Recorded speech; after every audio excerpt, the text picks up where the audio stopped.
Gabriel Fernandez was an 8-year-old boy. He was handed over to relatives shortly after his birth and was eventually returned to his mother Pearl Fernandez and boyfriend Isauro Aguirre, who were living in Palmdale just north of Los Angeles in 2012 with his 2 siblings. Upon arrival, he was then tortured over 8 months before finally being beaten to death and succumbing to his injuries on the 24th of May 2013. The torture and abuse they inflicted on the poor boy was absolutely horrific. They fed him cat litter, forced him to eat his own vomit, put a bandana and sock in his mouth to muffle his screams, knocked out his teeth with a bat, shot him in the face with a BB gun, and pepper sprayed him, all just for fun while he was laying in the bathtub. He would show up to school with bruises all over his face, as well as fresh cigarette burns and shaved hair. His brother testified that Aguirre would hold him up by the neck, while his sister said he would knock the air out of Fernandez on several occasions. Gabriel's mother called 911 on the 22nd of May 2013 to report that her son was not breathing. According to testimony, she told sheriff's deputies who arrived at the apartment that Gabriel had fallen and hit his head on a dresser.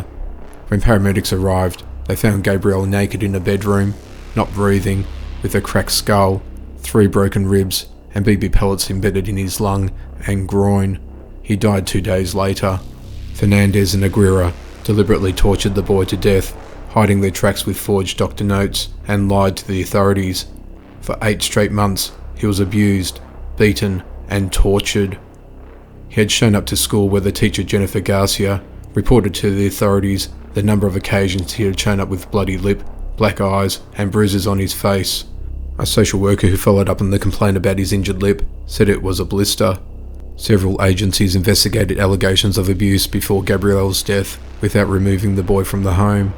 On multiple occasions, deputies went to the family's apartment or to Gabriel's school to investigate reports of abuse and the boy being suicidal. Each time they concluded there was no evidence of abuse and they didn't write a detailed report. To make matters worse, at one point social workers even ordered Gabriel to stop lying, allowing his abusers to continue the torture until the horrific end. It's believed that the 2 agency workers were fired. The abuse worsened in the months leading up to Gabriel's death, according to testimony from 2 of his siblings, both of whom are minors. They said Gabriel was forced to eat cat feces, rotten spinach, and his own vomit. He slept in a locked cabinet for hours and wasn't allowed out to go to the bathroom. Fernandez and Aguirre called Gabriel gay, punished him when he played with dolls, and forced him to wear girls' clothes to school, the siblings said. Fernandez and Aguirre hit Gabriel with a belt buckle, a metal hanger, a small bat and a wooden club, Gabriel's brother said. Their mother once jabbed Gabriel in the mouth with a bat and knocked out several of his teeth. Gabriel's siblings said their mother had told them to lie to social workers who came to check up on them.